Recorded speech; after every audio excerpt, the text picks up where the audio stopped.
Maryna, I am so excited to have you here because I have been talking about you for years and years and years, and you do this this therapy, or I don't even know how you describe it, but it's neuromodulation. Okay, so neurofeedback, and just to kind of give people a little context to where I was at a few years ago. Well, first of all, I think just I had some mild. We can talk about all day about the drama. So I had a little bit of childhood trauma that came in the form of ADHD. I think there was a study in France that they found that ADHD is just parents needing to spend time with their kids, and I was a latchkey kid, so it was sort of this couldn't focus, you can't, which actually is just a mild trauma is what they found. And so if they spent more time with their kids, if they, were very attentive, then all their symptoms of ADHD or ADD would go away, which was really interesting. And so when life happens, which is sort of what happened for me, I went through losing everything in a fire. I went through a brutal breakup. I went through another really crazy relationship that left a lot of scars. And then there was a time in 2017 I went through a breakup. There was my uncle was murdered, my aunt had died, and my great aunt died, and this happened all in the span of 3 months. It was boom, boom, boom, and then a year later, a fire happened. And so I was in this purgatory timeout where I couldn't get a job to save my life.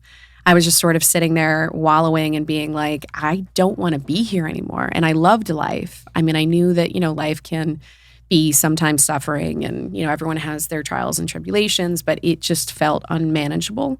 And I couldn't get back to my baseline, and it felt like my brain was broken. And I was so determined. I'm like, this is not who I am. Intimacy was really hard for me from some trauma that I had, and it was hard to be alone with people. So it was really, really challenging. So I read this book, Mark, if you want to pull that up. It was called The Body Keeps the Score. And I was determined. I just kept reading book after book to try to find healing and to find a way to, get back to who I used to be before all that shit happened.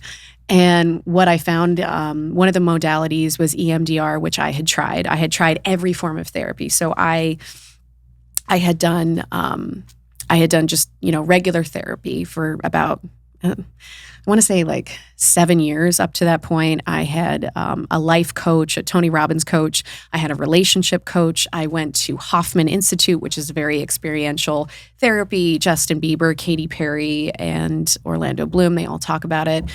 And Erin Moriarty, who is also on the podcast, she talked about going to Hoffman. And I had so much awareness about what was going wrong, but I couldn't find a way to fix it. I had severe off the charts PTSD, which is what I remember that, which is what you remember. And there was this one modality that was EMDR, which I had tried, and it was somewhat effective. And it said there was all these studies that were done that EMDR was only about 50% effective. And then I went through the book and I found neurofeedback. And that apparently was almost 100% effective in this study. It was if you just do it long enough, it'll be 100% effective. Of people, Vietnam vets who have seen the horrors of war and limbs, blown off and terrible, terrible things. And they call it complex PTSD is what I think I had, where it's a series of PTSD that just kept, it's a constant, oh my God, this chronic situation. Yeah. To the point where life was unmanageable. I didn't want to live anymore. I mean, I loved life and I wasn't going to kill myself, but there were moments where I was like, and so I went, when I read this book, I was like, this might be it. This might be save my life, because I can't function in daily life. So then I found you, and you were the first person that I found, and my life changed. I'm back to who I am. I immediately booked the Purge movie, and then immediately I booked King Richard, working with Will Smith, and then I signed a 4-picture deal. My life changed. So walk me through your experience and what you experienced. And we're going to get into all this stuff and how you do it and what you do. And because it blows my mind that no one's talking about this, and it's life-changing for, like, I can't recommend it enough. I've recommended a few of my friends who are, very famous movie stars to a certain degree. And, a lot of, like, you have some amazing clients. I mean, you teach, you help some of the best people in the world get it, at their peak state. So walk me through what you were experiencing when I walked through your door. Okay, for that we need to go back on time. So you came to me, I believe it was 2019 when you came to me. Mm-hmm. So it was quite a long time ago, and we've done a lot of work. And when you came to me first, I was thinking like, oh my. It was a doozy. That was, you was late.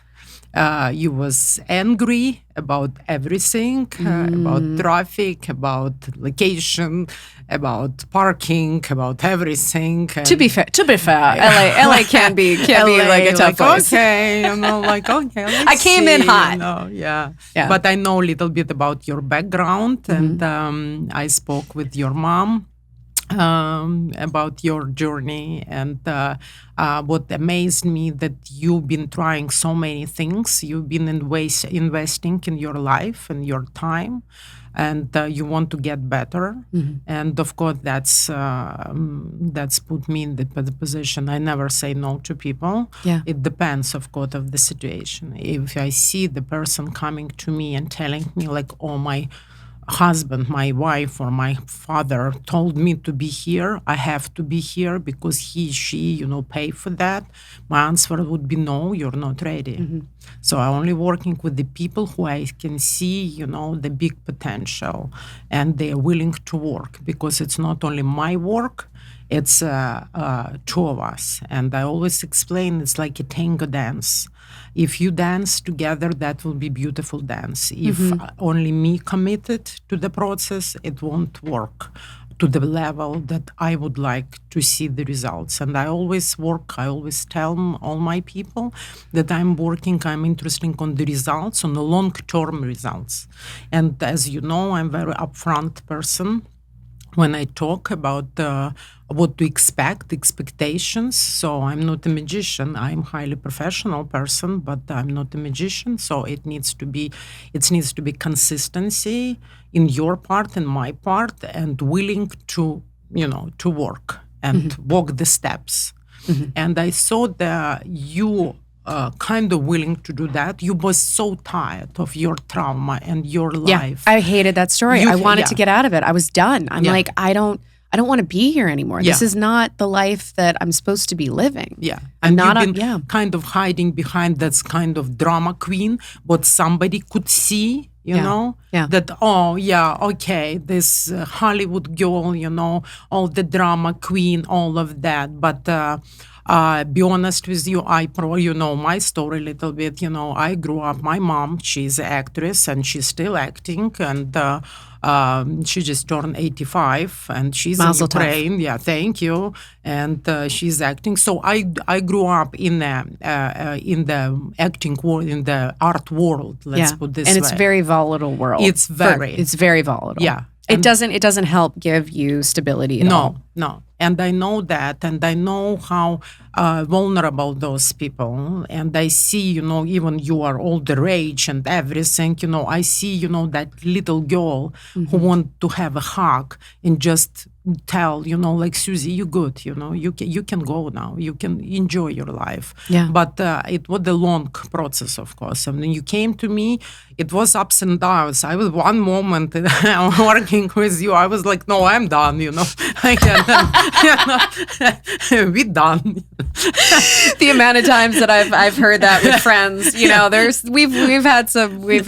But then ultimately, like, it was the moment, like, you've been late or something. I text you, you're like, okay, she's not showing. Like, I can't do that. And then you came over and you was late, but I saw you, like, your eyes was desperate. Maryna, I'm so sorry. Like, okay, we're not done, we are continue working, and we've been continue working. So how we work, first of all, of course, we've done all the assessment, we talk a lot, you explain me and you told me about your situation, your life. The biggest success in the process like that, it's a trust.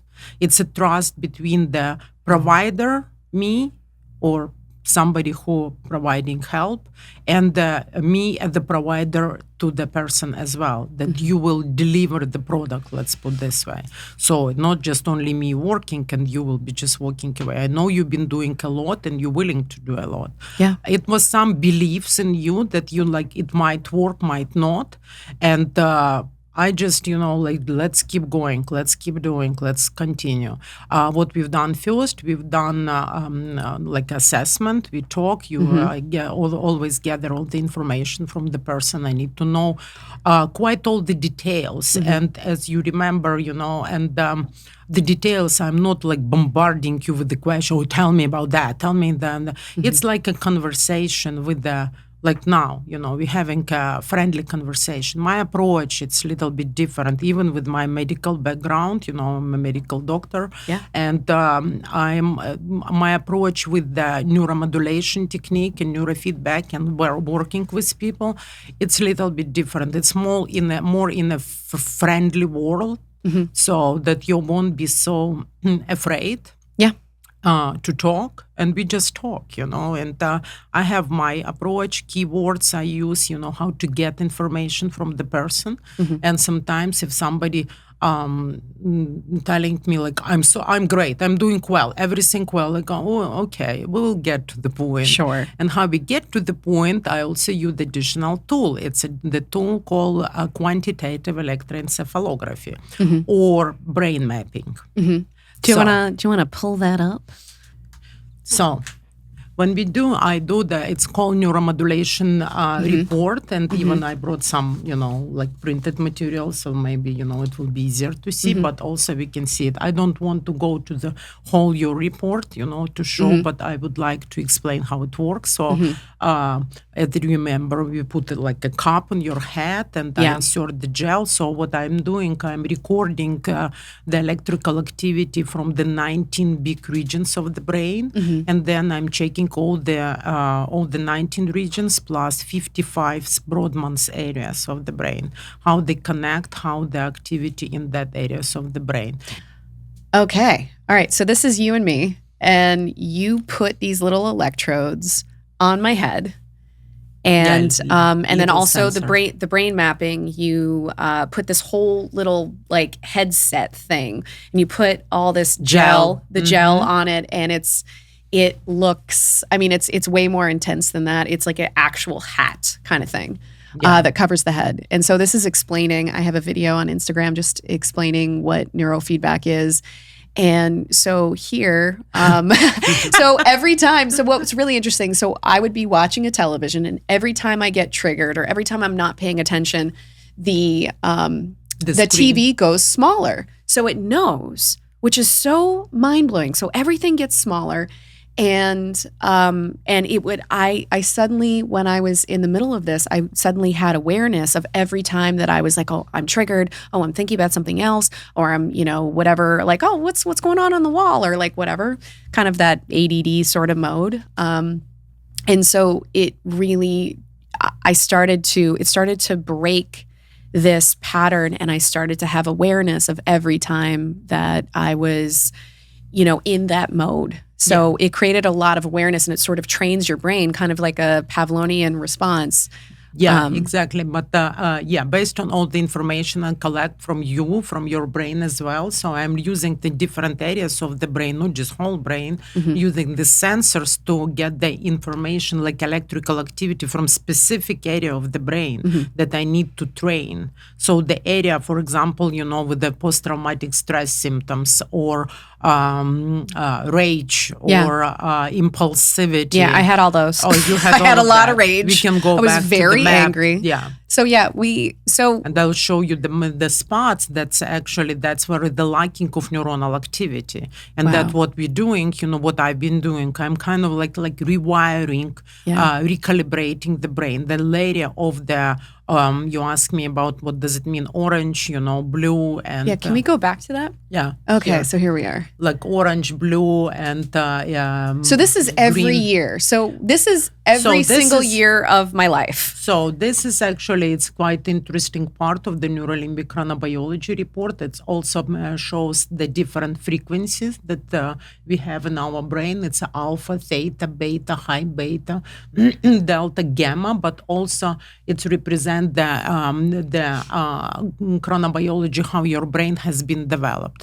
And every hertz related to the age. Okay. And we can see, of course, I'm not So going... layman's terms. So for people because you're kind of going, it's peanut, go wah, wah, yeah, wah, yeah, wah. yeah. So I need you to break it down in the simplest terms. So like I'm a noob, going to school. So, okay, so wait, hold on. This blew my mind. So actually... Wait. So the first little circle is the first year of my life. The second little circle is the second year of my life. It's related, yeah. So the third year, and this goes all the way to 38. 38, yeah. So this blows my mind. It's showing every single year of my entire life of what was going on. Yeah. Is that correct? Yeah, exactly. So clearly in the last couple years, I was going through it and it showed. Yeah. So that's in the red. I'm literally in the red for the last 4 years. Yeah, it's a gamma activity. So also we can say, of course, I'm not, that's why, when somebody telling me not even the truth or try to left it, oh, I'm fine, my childhood is fine, everything is fine. Like, okay, let's do the brain map. And then I'll see when we start discussing, the person, what I like about that's a visionary part, that the validation kind of things that what the person has been going through. So, for example, 2-3 years old in your map, yeah. So that's a lacking of bonding with the parents. So your parents was physically present, but not emotionally present. What does the red represent? Is that anger or is that? No. It's just age, and it's a delta activity in that area of the brain. But red is bad, right? Isn't red bad? Lacking, yeah, that's or what I'm blue saying. is also bad. You want somewhere in the middle. Not bad. I don't like to use word bad, so it's... well, it's not where you want to be, right? Yeah, that's something when you are 2 and 3 years old, that's what some dysregulation with your brain, developmental start a little bit delay, because it could be different cause, because of the lacking of love from the parents, the hugging, the presence of the parents. Sometimes the kids, going and they have a nannies and or foster. That's what kids. happened. Actually, I had a nanny. I had an au pair. My mom went back to work, and I had to go to daycare. So literally, but what does red mean? And what does blue mean? What are all the colors? Can you break down the colors? The colors I can break down in the different, because the colors here, it's not very,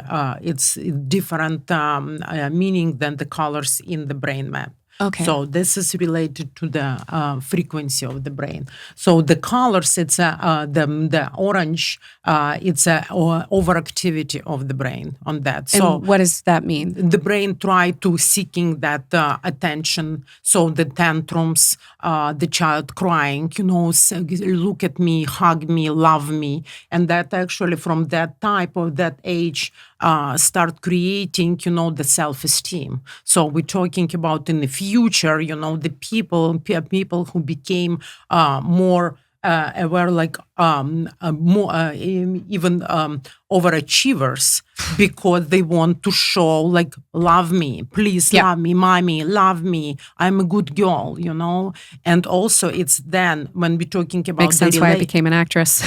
About the relationships, the same pattern. The person fell to the relationship that, quite abusive relationships could be, or somebody who are dominating. Is that in the red? Does that signify? It comes from the, So so red is volatility.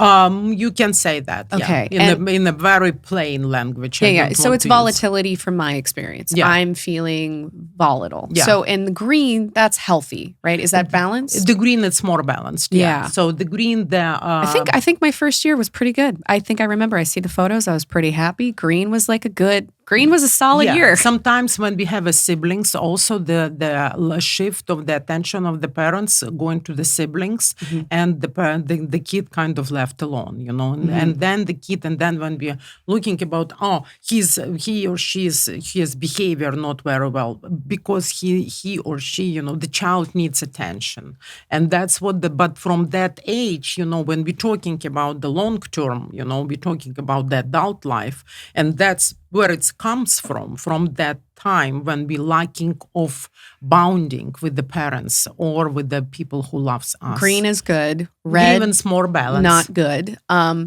And yellow, so that's kind of like a come down from the volatility, and then it's going back to green. So green is your equilibrium.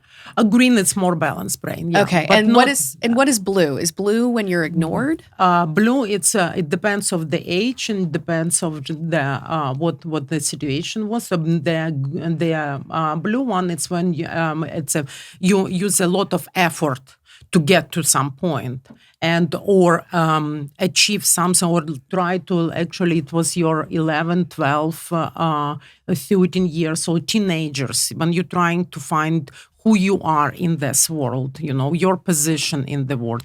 Who am I? What is my position? It wasn't easier for you in that time. So you use a lot of brain activity, your effort, What is the difference between the orange, red, and the blue? Different, in this case, it's a different frequency of the brain. It's different brain activity. But what, if you could explain that, just so... In that, can we go to the more explanation for the colors, because these colors, that's different meaning for that neurolimbic chronobiology.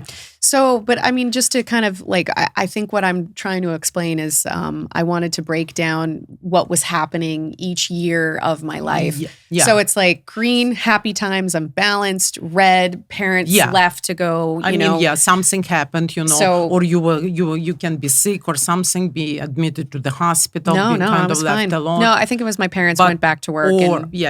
Or like physically present parents, but not emotionally present. And then, everything kind of good, being involved in sports and something. But when came to the teenager years, 11, 12, 13, that's what the little problem starts. So because of the lacking of activity of let's put the alpha waves activity, because the balance the brain in that age, so you use much more effort to position yourself in the life, and it could be also some bullying situation at school. I was being bullied. Here we go. So I was. Yeah. This is blowing my mind. You just figured out this from just putting a hat with some little electrodes, and you figured out my life. Yeah. From the brain mapping. This is so incredible, guys. I'm telling you, this is incredible. So I was actually. But I'm not magician. So funny enough, 11 was a good year for me, but it started to slowly shift into, I broke up with Mr. Popular Guy. I was the top tennis player. I became this tennis phenom for a hot second in New England. I was number one. I was chosen to, with Andy Roddick to be the top 50 kids. We were flown out, basically. It's kind of like similar to the Mickey Mouse Club of being like, hey, we're considering you to be the next great thing. And so everything was paid for. Like they flew my family out, they flew me out. And I just remember my mom being a little hysterical of like, oh my God, to the point where it scared me. Like I was, excited. I was like, oh, this is really cool. But whatever that meant for her, it really kind of like, whoa, why is this suddenly like it no longer, her reaction just was very scary to me. And so I just remember, and that might, whatever she didn't she didn't figure out what she needed to unpack for herself. And so I think that there was this unhealthy dynamic that happened between me and my mom as I was coming into this, tennis world. And so, so we were flown out. But then I remember starting to feel this pressure because I was number one in New England. I was winning all these tournaments. And suddenly the bar went so much, higher. Yeah. And it suddenly was like, okay, I don't feel like a stable, like this was hysterical, like a hysterical, oh my God. But it was like, we won the lottery or something. And I was like, okay, but I'm 12, I was like, I'm 11, Yeah. And so this was, and then I remember I was going into 6th grade and we were going, I was starting middle school. And so I was also going up in an age bracket where I was the youngest, under 14. So now I was playing, people that were a lot better than me, a lot older than me. And also, you're figuring out relationships in that time. I think I had a boyfriend. He was Mr. Popular. And then I broke up with him because he just didn't call me enough. And then he got the whole school to hate me. Like I was ostracized and I never cried. Interestingly enough, I only cried about this during 2019 where I was like, I was piecing together my relationship with men. And that was one of the big things that in Boston, it's a very masculine town and you never show people your cards. You never let people know that like you're hurt when they're bullying you because you're tough. You're like you just shake it off. But it was relentless. Like every single day was really, really challenging. I remember there was like, just to give some context, and it's like, but like it was brutal. It was like every single day. And I was the athlete that was really tough, but I remember I got some cute outfit for Christmas. I wore this like high turtleneck. I was just starting to develop boobs and I was very excited about that. Of like, oh my God. And I remember walking in and every single boy who and they were trying, a lot of the boys in school were trying to impress the cool kids. And so they would bully me, even relentless, just so they could gain favor with the popular kids. So when I walked in, they all start throwing up, like pretending to throw up, one after the other, and just annihilating me. And I just remember being like, I thought I looked so beautiful. I thought I looked so pretty, and I felt really skinny, that I was like, oh God, I'm so bony. And, you're trying to figure things out when you're 12 of like puberty and all those feelings and all these different changes. And every single boy just was like in my face, like laughing and, throwing up. And I was just like, I never wore that shirt again, which was so sad. And it was my favorite shirt. But like ultimately, and that was like, it was a daily thing and it was every day. I remember some kid, he glued actual shit in my mailbox. Oh my God. Like TP'd, and it was just like, if it was occasionally, you could kind of be like, whatever. But it was every day. And so I think that was what was happening. And so then starting from the age 15, 16 and... But then I moved. So I moved to Everett Tennis Academy. So 13 was somewhat of a better year because things started to kind of move. And one of the bullies who bullied me relentlessly wrote me this long like love letter of like, I love you, you're amazing, you're blah, blah, blah. And I'm like... but see, when the colors, change, so the activity of the brain, and of course you've been growing, and also it's been some relief that you've been moving out from that and traumatic environment. And then in the 14s, pretty okay, 15s okay, but then starts 16s. The life changed and keep changing, let's put it this way. Yeah. 16, I got injured. I was a top tennis player and my life was a bit in flux because I was injured. I was top 10 in the country. I was playing, international tournaments. I won one, but then I got injured, my back hurt, and I couldn't play for like a month or two. And so my whole future was up in the air of what was going to happen. Can I continue playing? So that might indicate what's going on. Yeah. And then 18 was a great year because I got a full ride to Duke and I was very happy. So you can see it's in the green, 19, 20. Yeah, but also we are checking, see, I always check the eyes closed and eyes open. So not to miss anything when eyes closed, so you're more in the 18. Yeah. So you're more happy be in kind of like you learn how to handle situation and be more isolated. And what are the differences between the two? So eyes open. So It's a different activity of the brain. So when your eyes open, you're more active and more, the lights and everything. So the activity, brain activity, it's more prominent when your eyes closed. So also ability to relax and the ability to fall asleep, for example, that's a different brain activity. And me, I'm always checking and always compare eyes closed and eyes open, not to miss anything during the eyes closed and eyes open recording. Because as you remember, I do recording like it's 7 different periods of recording, and I choose from what I've been recording. I'm choosing the worst one. But the worst one, and which was the worst one? No, I don't have a files. But what is okay? So these I are. mean, among all of them. So where the most, the prominent situation. So I'm not to miss anything. Got it. Okay, so the top one is the eyes closed. The bottom one. Eyes open. Eyes open. So when we see the eyes open, so it's a little different from... Little different, yeah, but not much, yeah. Okay. So then it's sort of a steadiness of yellow. It's sort of a mild...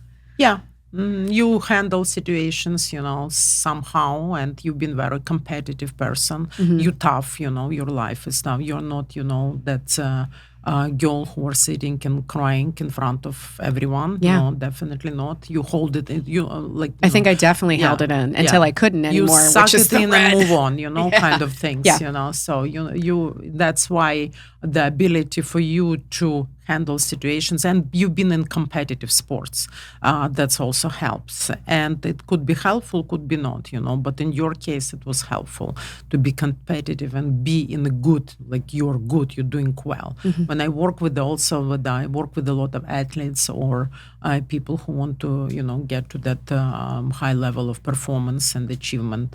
That helps, competitive of the brain, it helps. But I want to show, like really the results we have. We go to the... Oh, wait, hold on. Before we move on, just real quick, I would like to just kind of break down these last years. So like just to kind of go through all of it. So for a good portion, it's in the yellow, which means it's not quite green. So it's not in, so it's like a hum of almost going into the red. So it's like right before. Yeah. Okay. And it's like on the edge, It's on the edge. So that's accurate. It's a high level of anxiety, uncertainty, Got it. Some kind of like finding who am I again, and we've been working with that part of the brain to discover who you are, in this world, like, be comfortable with yourself, who you are, with real you. And and then... So then we have the red. So then we're talking 34, 35, 36, 37, 38. 5 years of just going in the red. Is that correct? Yeah, it's a high level of a gamma activity. So and that's your brain been kind of hammering, the things like go, I need to do that, no matter what, I need to handle that. It was a wildfire, I believe, it was not the things, so you just shut down, your feelings, your emotions, because you have to survive, and the survival mechanism. And that's what your post-traumatic stress symptoms. I mean, I cried a lot, so I was just a ball of tears, I think, for those years. So we're talking revving the engine in the red. Yeah. Okay, now break down.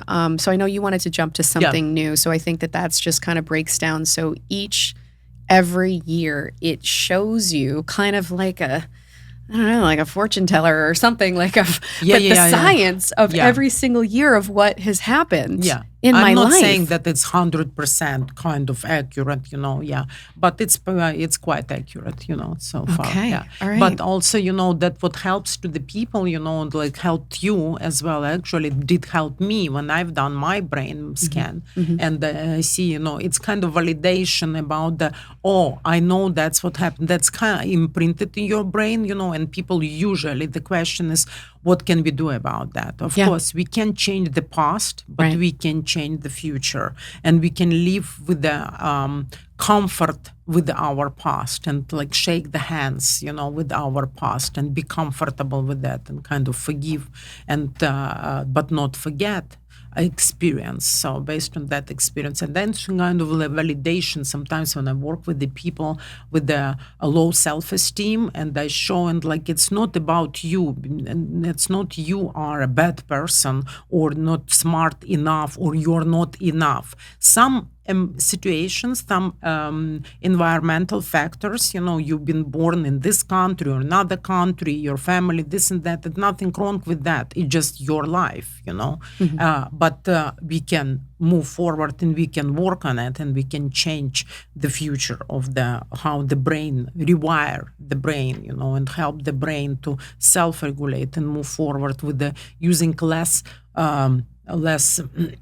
burning less energy, and preserve that energy for the bigger project. Like that's what happened to you. So instead of crying every day and be, and that's like ups and downs, mood swings and rage and intensive feelings like I'm not enough, nothing happened, I don't know what to do. I remember you came like, Maryna, I don't know what to do. I don't know. I'm so down. I've been doing so much and everything. And okay, let's go. Let's try this, and that. And then it was a relief. We've been working a lot. That's what you committed to that process. And no matter where you are, if you even was out of town, you always text me and ask me, for the time, and we committed some time, and you always been coming, and we've been done more than 50 hours of work, I think 60 hours of work. We start with 20, then another 20, and then I see 20 hours. Yeah. So, and first 20 hours, then another 20 hours. Yeah. Well, because I think when when I first came to do the first session with you, and we had to do the brain mapping, and I was, where I was at, the previous situation that I was in, there was a relationship that was just very kind of Stockholm syndrome, and it skewed. My compass was completely, I had no idea what my north was anymore. And when and what I mean by that is I just felt like my compass was broken, constantly spinning. I didn't know my sense of reality anymore. Like in terms of when you have PTSD, which is, you were like literally like, oh yeah, your brain is off the charts. Is that correct? Yeah. It was off the charts. Yeah. So from what you saw doing the scans, was I definitely in the red of like bad cases of you've seen before? That's the people I work, the people, that's majority of the people who coming to me, when they are trying a lot of different things, and they kind of like, okay, now, and that actually word of mouth, like you recommend your friends, they coming to me, and because my work, it's very exclusive. I work one-on-one on the person. I'm not walking away from the room, I'm fully engaged in your situation, and I walk you through all the process. And even when we talk, and the first time, I remember when we did the brain map, and I show you, we discuss, that was kind of eyes-opening for you, then seeing like, oh, that's exactly what had happened, and like, how do you know about that? Like, I didn't know about that. It's imprinted in it's hardwired in your brain. And what I'm telling you, what I was trying to tell you, and you like, wow, let's work, let's continue, let's start working. So that the hardwire we can change, we can create a new software and hardware, and then we can change the network of the brain in a very non-invasive techniques. That's called the neuromodulation. When you're just literally sitting for the client, it's the three components of the neurofeedback. It's a visual, it's a audio, and the tactile. So, and you sitting in the chair and watching, we found the movie or music or something, and you see the screen. But it's a lot of work during that period of time, and I'm constantly changing the protocols or adjusting the frequency of the signal that you're receiving from the screen, from the vibration, the mechanism that vibrates, sensory motor information and audio. Yeah. So sort of what I'm trying to get at is from what I could tell or for what you told me, my case was pretty severe and bad. Like from where I was at in terms of my new baseline, I couldn't get back to my baseline, and my work with you healed all that. Because what's really interesting just about, a lot of people who've had PTSD, or you also treat, ADHD and focus and borderline and all these different mental illnesses that have been in the forefront of a lot of people, that's been sort of everyone is sort of just not healthy right now. And I think we've all had a lot of trauma, and we're trying to look for certain modalities to try to heal them. And what I'm getting at is just like my life totally changed. And so like that's the mind-blowing thing. So that's also when I start the conversation, I always tell people like, okay, I just need to warn you that you need to be ready, and you need to tell me yes. If you're ready, your life will change. Yeah. In a different way, like, oh hell yes, let's do that. Yeah. No, but it's your trauma. You've been, your trauma. I could put you. You ask me, how severe. So I did that. We have a lot of work with the PTSD with the veterans, and I would put you in that type category. Of category. I felt that. Yeah. I really felt, and not just a girl who been, like maybe bullied at school, or some, mom left me, for a couple years and I didn't have enough love. Yeah. No, it was the repetition of the trauma after trauma constantly. And then that traumatic brain, the frequency of the brain start, it's like a radar. You suck in more trauma. I remember even like, you came and you thought somebody broke your window in the car. Somebody broke to your car. So it's like the thing that not happening, to the kind of like normal people, nobody breaking my car. Yeah. So it's like you attracting. It's that, so interesting. Yeah. I can't even tell you. And then something else happened constantly, all the time. Was something. I was like, oh my God, I hope she's driving fine and she get here and like, okay, let's work. It was quite interesting journey with you, but you've been always consistent. Yeah. That's.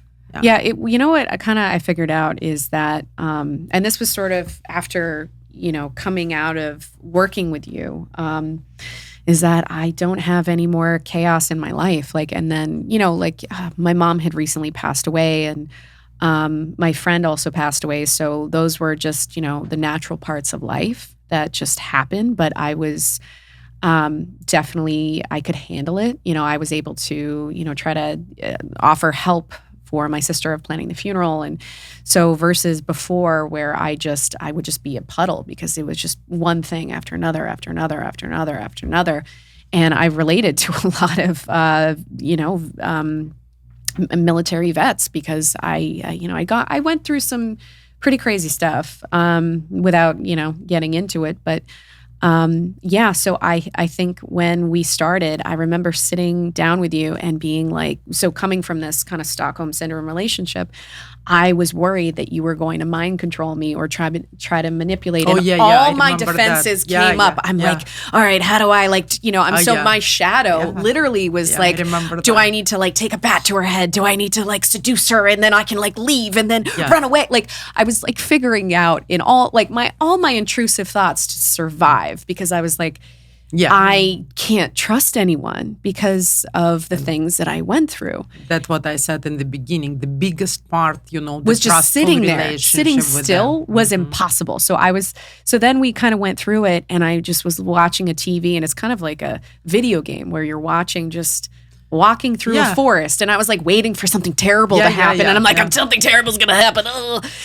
And then nothing did. And I was why it's black? Why and then I was like, wow. Oh, okay. I can relax. Yeah. And I was like, wow. She's here. She's here. She's not hurting me. She's not trying to do She's something. leaving, And I was like, she's not trying to mind control me or control me in any way. And I was like, and I can leave at any time. I keep telling that it's non-invasive, nothing has been transmitted but to I your was like, brain. I remember feeling, like I go back, I can feel that part of me just so activated. And, just like a feral animal in the corner, just shaking, being like, what's going to happen? And so, I know everyone in the world right now. Very interesting, project, let's put it like. I was very interesting. You had your work cut out for you. Yeah.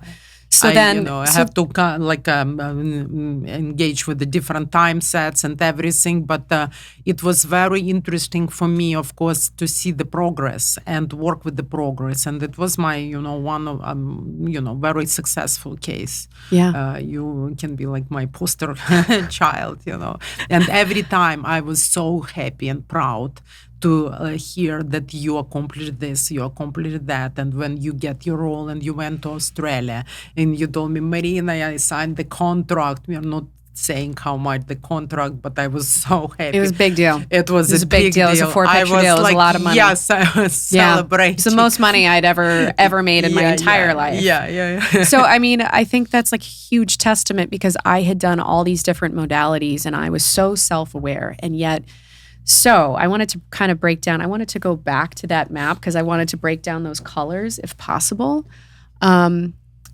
Okay, walk me through what I'm looking at because I have no idea what I'm looking at. So each area represent, see the different numbers and it's a general behavior. That's what we're talking about, the Brodmann's area. We have 55 different areas. And we are looking for different areas of the regions of the brain. I was very distrustful. It's weird because I think I was very distrustful. It's weird. I thought that I was still very open and trusting of people, but there was like a huge part of me that didn't, you know?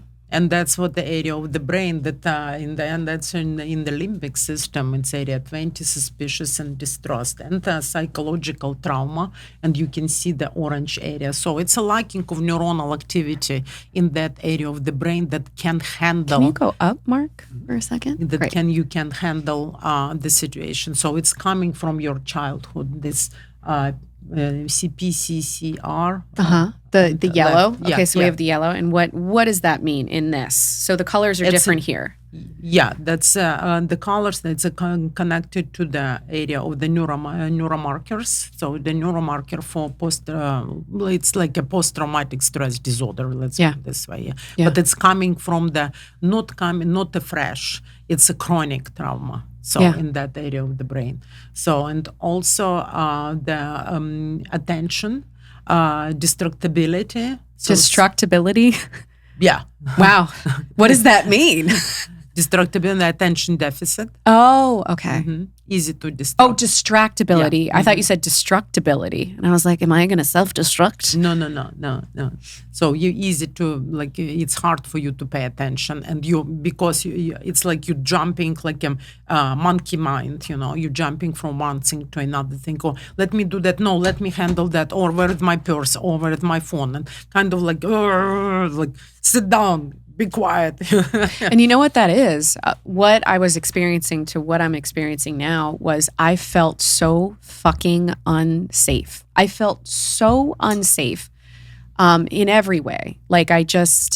It was a constant roller coaster. So if I couldn't be present the way that I'm being present now, before. And look at you. You know, you're doing the podcast. I'm doing a podcast. Yeah, and I have to talk and I have to be intimate and share my life.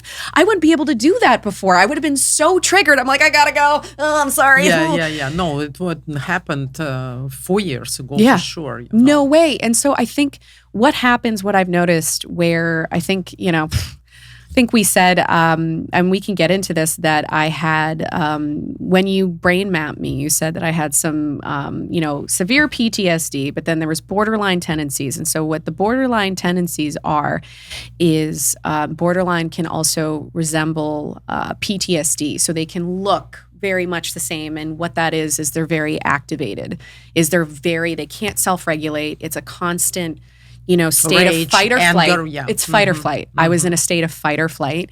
And I think my mom was even concerned that I might be, which, I didn't start out that way. That wasn't my baseline, that I was, I could be pretty level-headed. There was some volatility being like, a top tennis player, but other than that, like that was new for me. That was not a thing, and there were some narcissistic tendencies and yeah. And but here's what's really interesting is like what I found with that is I was trying to figure out how to not be traumatized anymore and get out of this state of fight or flight. So like the me-centric sort ofness of what was happening for me is I had nothing to give. I was so depleted. So it makes sense. So I think like when I've noticed friends where I'm like, oh, you're talking about you a lot or whatever that is, and I see that it's, oh wow, this is trauma. Like I see it's like they're trying to work something out and they're really scared and they're in a sense of fear. So I think there's this blanket statement that a lot of people like, if they're not behaving well, they're suddenly blanketed as this like, oh, some guy who breaks up with you or ghosts you, like he's a narcissist. And it's like, well, there's a lot of nuance and it's a spectrum. Exactly. It's a spectrum. Yeah. With everything just else. Just put this is a narcissist. That's it. That's a narcissist and then that's it. And then we put them in that box. And then they stay there. Stay away from that person. Right. Yeah. And here's the thing is that, life is a marathon and it can be really challenging and very traumatic. And when you're I think a lot of people who, when they are, and I know this for myself, when you have nothing to give because you're just like, the sky is falling. Like it's a constant, how do I survive? I'm in a state of survival constantly. And I think like that's what was happening for me. That was my experience. So I had, I wasn't the best, I couldn't be like a great friend. I felt like I wasn't able to, I would, kind of screw things up and then I would redeem myself as you were like, okay, you're kind of like, I'm done with her. And then you're like, ah. So I would always be able to redeem myself. And now I'm not, I think we've moved from, I would screw up and then totally redeem myself was sort of the, me and my friends, we would joke about, and now none of that is present. But now in my life, like the jump is the borderline and the, all of it went away. Yeah. Like the PTSD and suddenly I'm a different person where I have something to offer and, I'm not in this traumatized state anymore. So there's, on the other side of this, it was like I've grown and so that's really, really cool. So I wanted to kind of share that because I know that, there's a lot of mental illness out there. There's depression. You also treat depression and people who might be suicidal. And like this was the saving grace. So I can't recommend you and this enough because my life has changed in every area of my life. Okay, that's just like I keep thank you.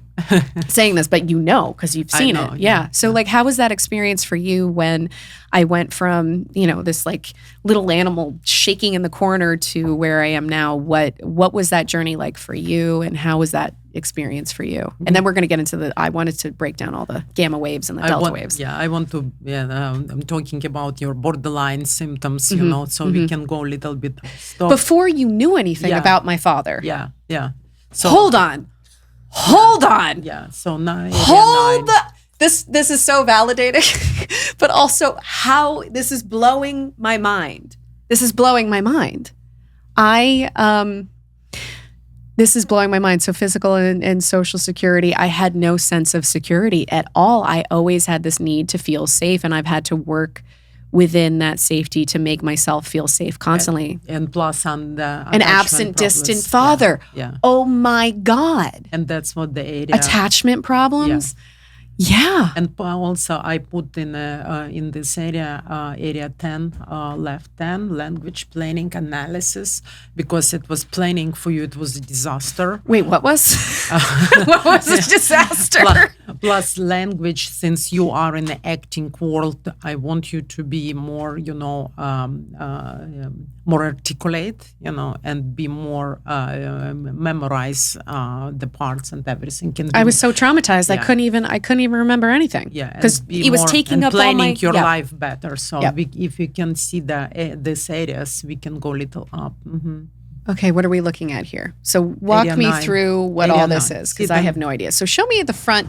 How does this relate? So this is the So this is a frontal area. Frontal area, it's where our executive functions and decision making and all the memory capacity as well, plus parietal area as well. So this is the area over here. We're talking here. So this is the area. Great. Yeah. So when we're looking on this little, circles, they represent the different Brodmann's area. So area 9, see, you can see 9 left and right. That's where is your trauma from the childhood trauma. Wow. So this is the area. What does that represent? What does that mean? What does blue and yellow mean in this?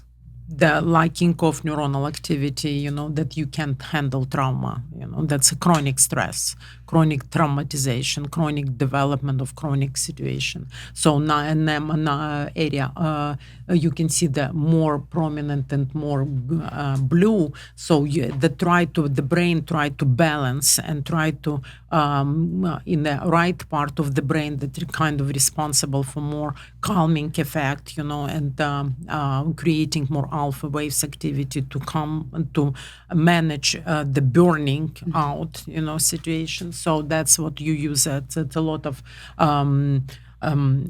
it's a lot of mental effort on that area. The same on the right part of the brain than on the left part of the brain. Mental effort to, like, I can do that, I will do it, I will try to do that, But you tried, but if it's lacking of neuronal activity, so it's a lacking of neuronal transmitting the information, it's called neurotransmitters. So what does any of this mean?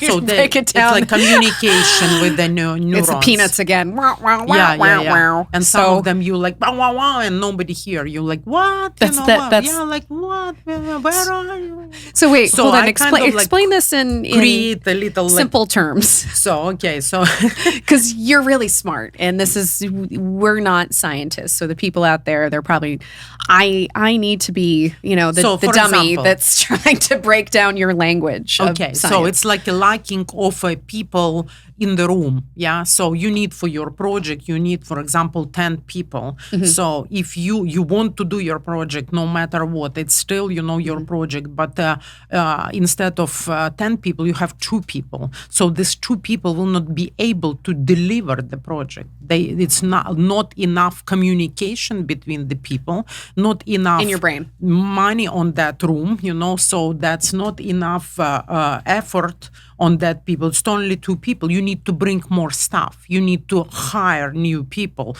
to start your project. You need to run this project, not only you and me. You need your help that who does the recording, who does the lights, who all these people. So that's what the same with the brain. So in the plain language, like you ask, so the orange area, so it's lacking for neuronal activity, lacking of those people who will be delivering the product. So we need to grow, the neurons, help them to make stronger, that it will be start, creating the transmitting the information. It's like a radio transmitter, So I need to, hey, Susie, and I need the answer. But if no Susie in the other part of the room, so it's no communication. So the communication is lacking of communication. It's lacking of neuronal activity. It's lacking of that area neuronal activity.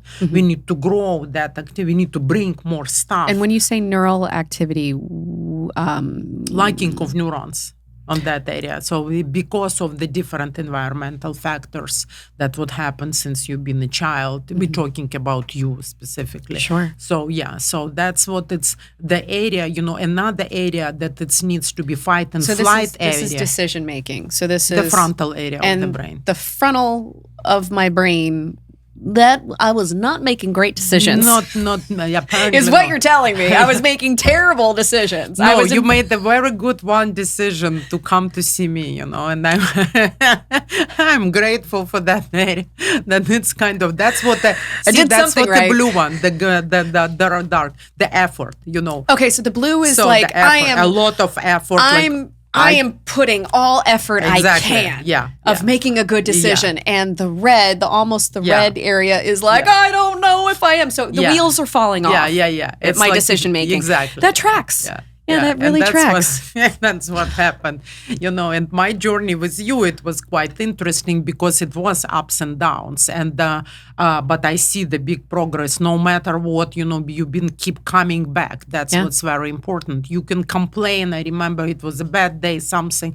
You complain about that and like, okay, all right, okay. But let's sit down. And you like, where should I sit? Here or no? And but you sit down, and like, okay, just, like, and then we work, and that's good. I'm so sorry. Oh, no. I'm so sorry. I'm glad. But I saw a very big heart, and you extremely kind person. And that's kind of melted my heart. And I have to like, no way, I'm not giving up. And I'm working with you no matter how difficult with my time and everything, so I need to adjust my time and adjust, my schedule specifically for you. So even like our session was like 90 minutes or 60 minutes, I need to block like a 2.5 hour just in case, because I know you will be 20 minutes late, Not anymore. Not anymore. And the big breaking point, it was when the COVID started. And that's what I was very worried about. But at this point, I think I had done 20 sessions. You've done, we've done more than 20, Yeah, but at that point, before when the pandemic hit, I had built a foundation where my decision-making started to change. So the yellow, walk me through what all this green represents. What is this part of the brain? It's a frontal area of the brain. Oh, this is all frontal? Yeah. And what is this part? So on some level, on the really top part, not great decision-making, and then what's all the rest of this? We can scroll down. That's a general behavior. That's all here. See, all that, I can't believe you guys have the absent father. I mean, look, my parents were together. And I remember my dad was, weirdly, I just had this like memory come back to me. But I was like at a birthday and I just was like, my dad wasn't there. And I was like, my mom was sort of doing all the work of this like birthday party. And I was like, what the heck? So I just remember my dad was not very present in a lot of things. So it's crazy that you knew that. Yeah, and that's what like markers, for the markers knew that. The markers knew that. So the neuromarkers. So that's how so specific. How done, it's been a lot of studies with specific people, going through the different or trauma, attachment problems or mental health or anger or PTSD, and when the specific area of the brain, the among all deaths, for example, 1,000 or 5,000 people when the study done. So we're checking like, and when talking about the past and the childhood, so the father wasn't in the picture. So the model, the main... He was there, but he wasn't emotionally present. Exactly. That's he just physically, yes. He left a lot. I mean, to be fair, he was, he went through war. He was a child of war. So in World War II, he was put into... that's a different type of people. They don't talk emotions, No, he was the silent generation. They didn't talk about their trauma, and I only knew about this. No one knew, not even my mom. And so when we started to, my dad would always say, like, if I took anything off his plate, he'd be like, ugh! Like, he would turn into, like, his inner child, and he would fight me for food. And I would be like, Dad, we live in a country club. Like, we have a waterfall pool. What is happening? But I think because of whatever my dad had went through such trauma of being like a very self-made man, but like went through extreme, seeing people murdered, seeing people raped in front of him, like as a child. So I think having probably a child that brings up his, you see somebody else's childhood through your own, through the lens of, you're like, oh, I remember this and I remember this. And so I just think emotionally, I think it was really challenging for him because he didn't deal with a lot of that. So Yeah, so I think that's how it manifested. So I think that's why, like, to be fair, like, why I think he was very emotionally not present, and I think he left a lot of it to my mom. But he tried his best. Like he totally tried his best, and Yeah, he for was. that generation, specifically with the men, they need to provide the food on the table. And that was what my dad did. They don't care about the emotions and all of that. Yeah. Not that they don't care. They don't even, like, it's useless, to even think and use the energy toward that emotions and all of that. I need to bring the food. My kids needs to eat, what else, That's what it is. So it wasn't nothing to blame him, it was different generation, like now, different generation, it's a different time. And my dad was a great person, just FYI. I literally think about that. He was so sweet. He was so kind. He was so badass, like, in a lot of ways. And he was kind of like this, nerdy guy he was a total nerd. And, we would watch, like, I don't know, like the Nature Channel, and he would always be learning and growing. And then he was a world-class athlete. He won so he was sort of my hero. He was a world-class athlete in ski racing, and he won the World Cup in rowing for his age bracket. So he was, in a lot of ways, like, his role serving as a model of what represented, like, a man in the world was, he was a great husband for my mom. Like, he couldn't be better. He just would do, like, my mother walked on water for him, and he would do anything for her. It's just parenting. He just didn't have those skills. And so I think, as a kid, I can look back now, but when you're a kid, you're comparing, your experience with other people, Mm-hmm. And you think, oh, I guess I'm not lovable. I guess this must mean this, because we're not a family in this way, and you compare to other families, or if they have big birthdays or whatever that is. And so I think sometimes, that's unfortunately in the kids, how the kids' brain works, like, oh, I'm doing something wrong and something wrong with me, But it's a very important part as well, that what I like about you, Sol, and that help you as well, that you're not blaming your childhood trauma. And that's what I don't like. I always tell people, the childhood now, it's very, very common, like, oh, childhood trauma, I'm so poor me, I've been there. Look, to be fair, I mean, I've been there. Everybody had something, we all went through, different cultures, different people, different countries, different families. Nobody ideal, it's not ideal world. And but to face that and work with your trauma or your emotion, that's what important, not to blame, like, oh, I'm poor me, because I can't do that. No, not poor you, I would like to work and I would like to get better. And that was big, with you.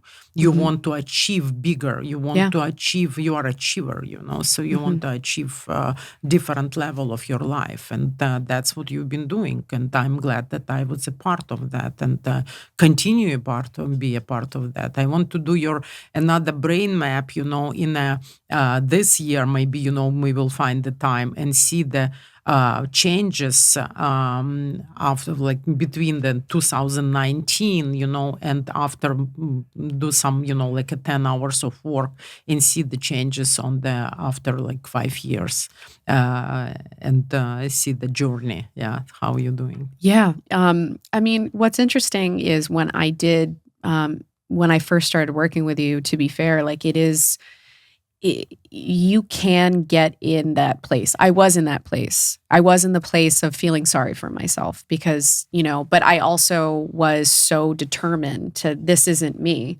This is, things that happen to me, but I don't need to be at the effect of my life anymore. But there were times when, you can't help but feel like, you stay in that state of mind of feeling sorry for yourself or feeling like you're a victim but it's not ultimately this journey of life. Like, so many things are going to happen to every single person, and we're not alone in that.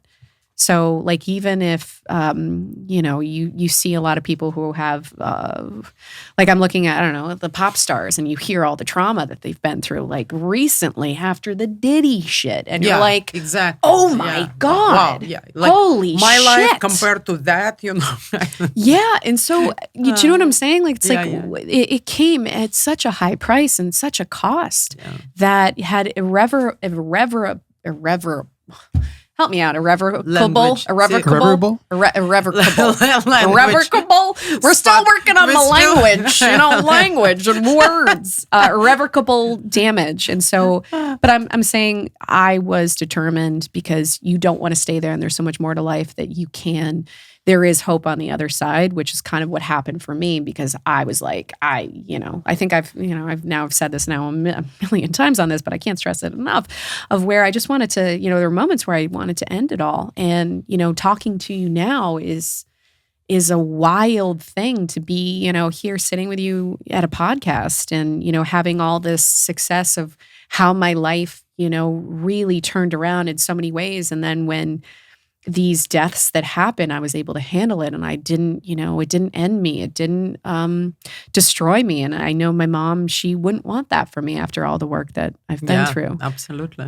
So I, to people out there where you're, really struggling and you feel like you have no hope, I'm telling you, this will change your life. The studies that have been done, Joe Dispenza has been a big supporter of this, and a lot of NBA players, NFL players, they've been using this. Okay, so now walk me through why is it necessary to regulate your alpha waves, your beta waves, your gamma waves, your delta waves, and what are these waves?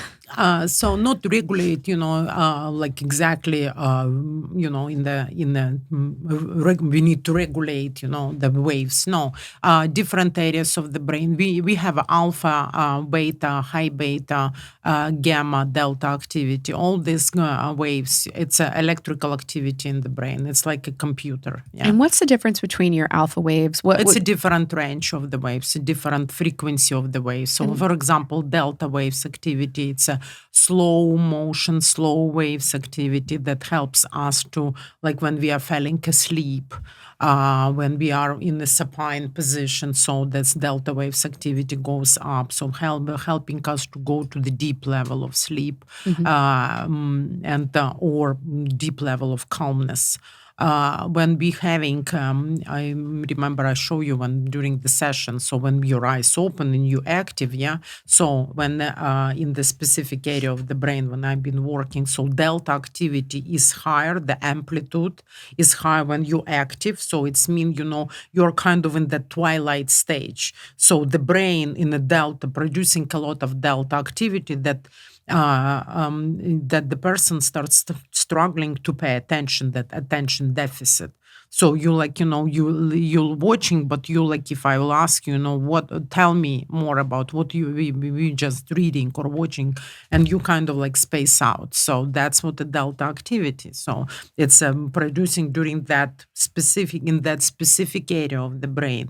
That's a more delta activity. Also alpha activity, theta activity. Alpha activity we use, it's like a meditation waves, So we use it when we fight and flight, that what you liking in your situation, liking of producing that alpha activity to come and the brain calm down, to regulate. That's a regulation brain activity. Alpha and theta. Alpha and theta, they regulate. Are they the same? Alpha.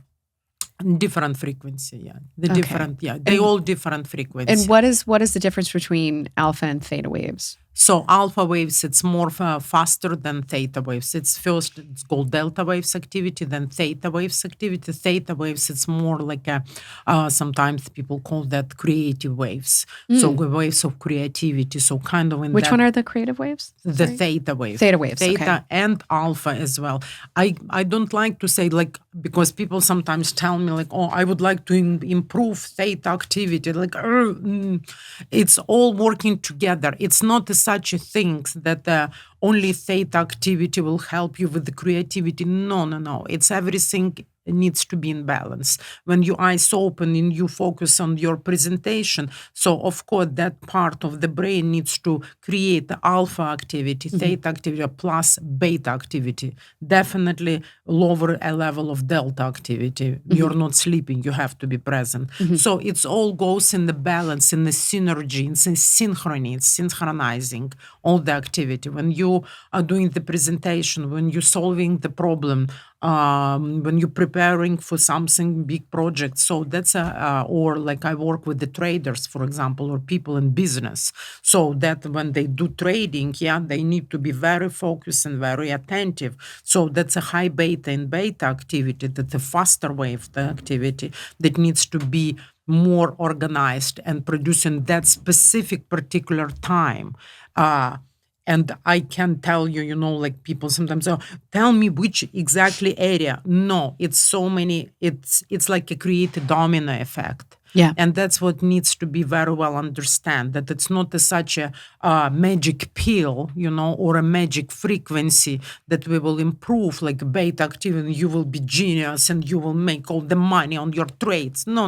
It needs to be with the beta activity when you're doing the trade, for example, or making your decision. So also it needs to be balanced, and the support of the alpha and theta activity to kind of like, okay, I made the decision, even the decision is wrong, you noted that, like, but then the alpha activity goes like to turn on, and like, okay, I will think about that, and I will process my mistake, what I've done, but not stuck in that situation, and not make another mistake like that again. So it's a very complex that activity of the brain that we're using all the time. It's not such a thing that we are not using only delta activity. No. We are living organism, and that's always different activities going on. But in a, like, for example, more anxious brain, more anxiety, PTSD, so you been producing mostly, your beta, right? Wasn't it beta? High yeah, beta. I remember you telling me it was high beta. It's like when during the sessions in the different areas of the brain, when they change the sensors positions, I see that area of the brain. It's like you're running, your car, and without the even engine, without the fuel, so you're burning your car, so you're burning your tires. So, and that's when we start producing in the different areas of the brain. Your brain was able to produce more alpha and theta activity. Here we go. Now you get your, you were able to manage the stress better. Yeah. And plus getting even look at that, your life changed to a shift to the point that you start attract new and good things. Yeah. And that's what I told you in the video. Your life will change. And I know it was hard to believe that time for sure. Yeah. But if I would tell you that 2019, that we will be sitting and doing this podcast now, you would look at me and say, oh yeah, Maryna, you are a crazy Ukrainian woman, So that would be, okay, I will believe you, but let's try.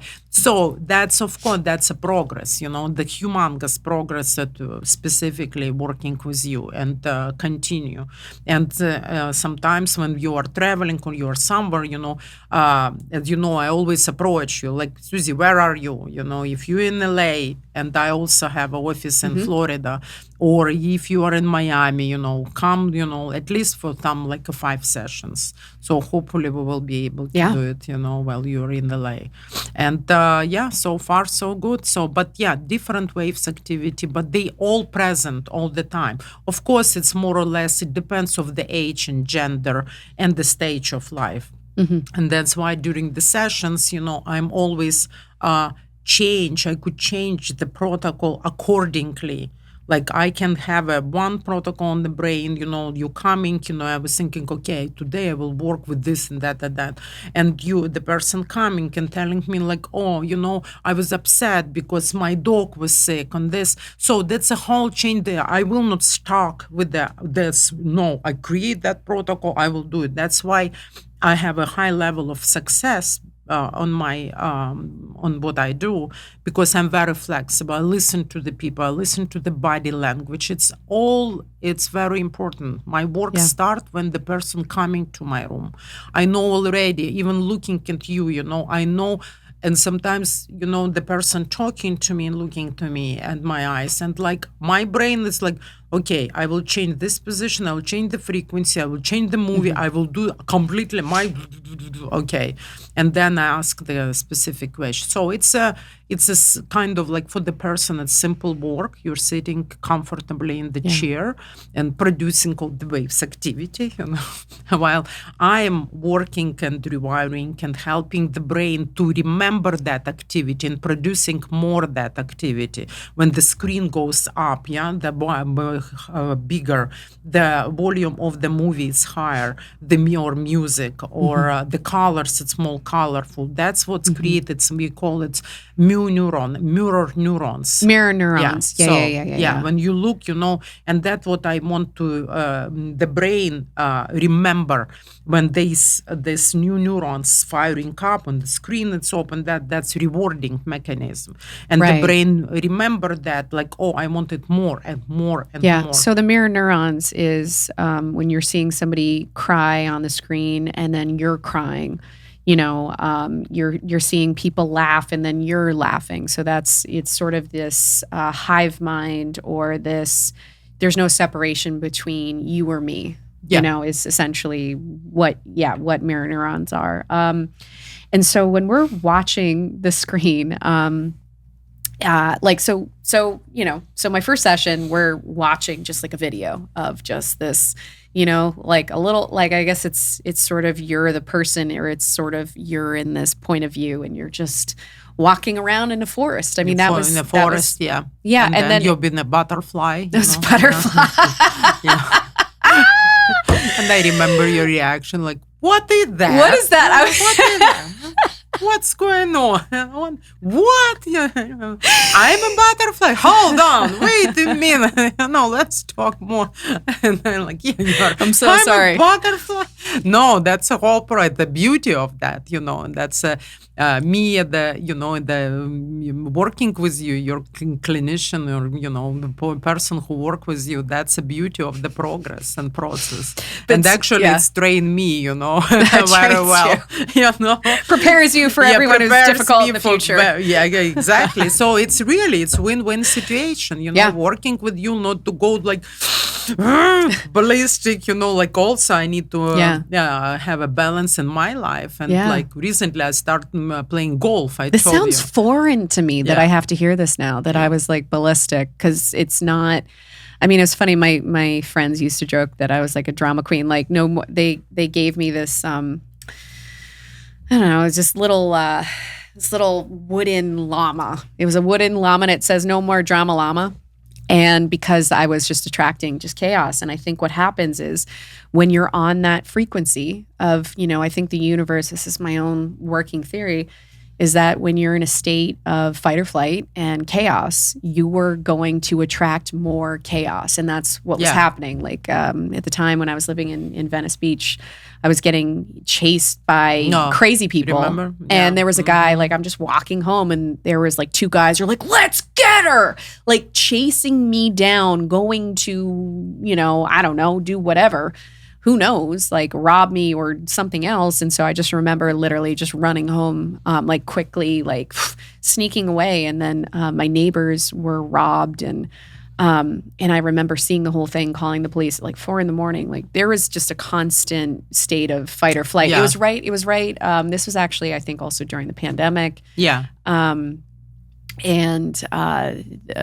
was a situation where this guy had broken into their house, stole their car, and the police said that these, my neighbors were lucky to be alive because his rap sheet was so awful, in terms of, I think, like rape and murder. Like, I don't know. Like, it's wild to me that he was let back on the streets, and they're like, oh, we can't get him because it's not our jurisdiction, and he crashed the car in a different place, and I'm like, do you not have anyway?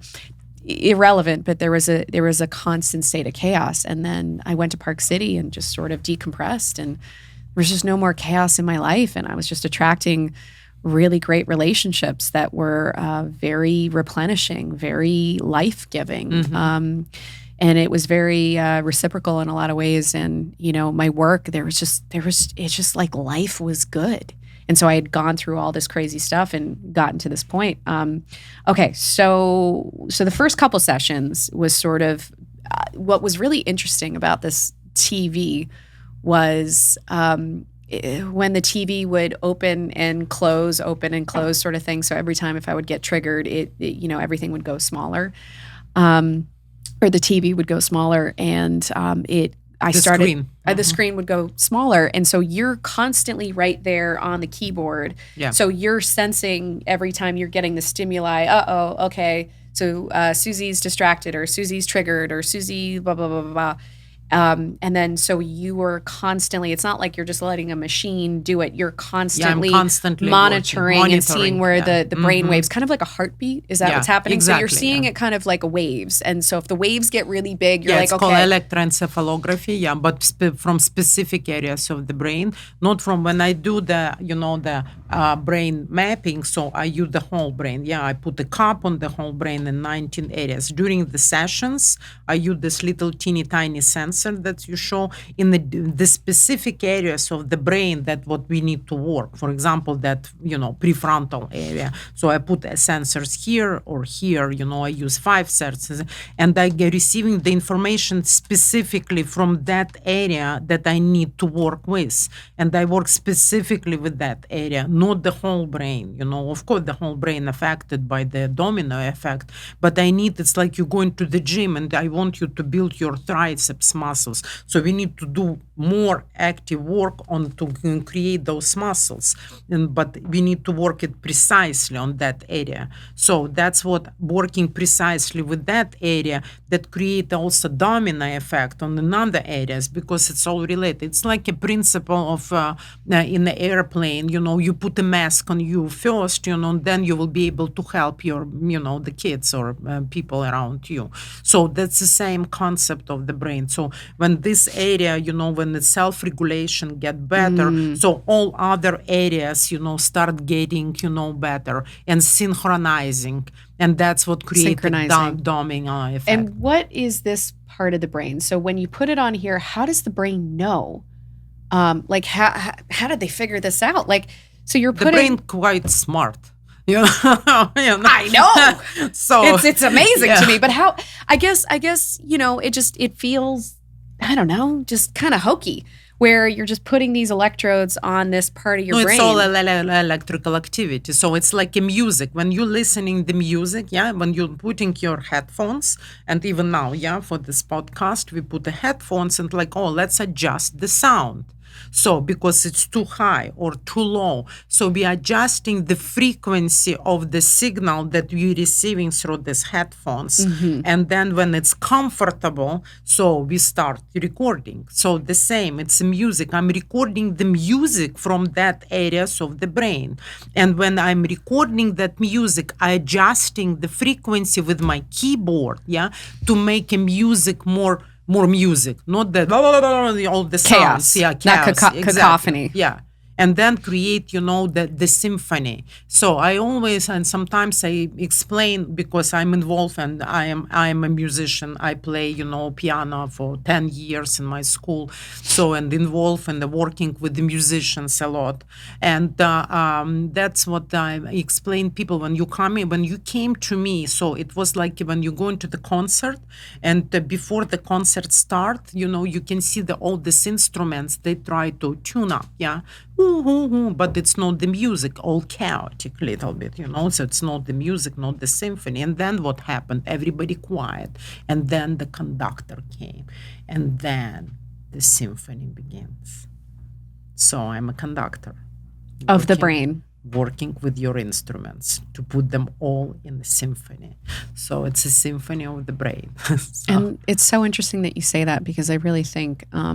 the universe speaks in frequencies. And so when you're in a state of love, that I feel like when you're in a state of love, your alpha, beta, gamma waves, they're all balanced. It's a sense of there's no fear. It's calm. Exactly. It's grounded. Whereas fear is fight or flight, and it's a lower vibration. And so, which really makes sense. So if you can maintain being in the state of love, you're going to attract more love. Exactly. You're going to attract more amazing things into your life. Whereas if fear, which totally makes sense, where it's, so everything, what you're confirming for me is everything is frequency, it's symphony. This is, okay. What is this part of the brain and what does this serve in term? We're talking somebody who knows nothing about this.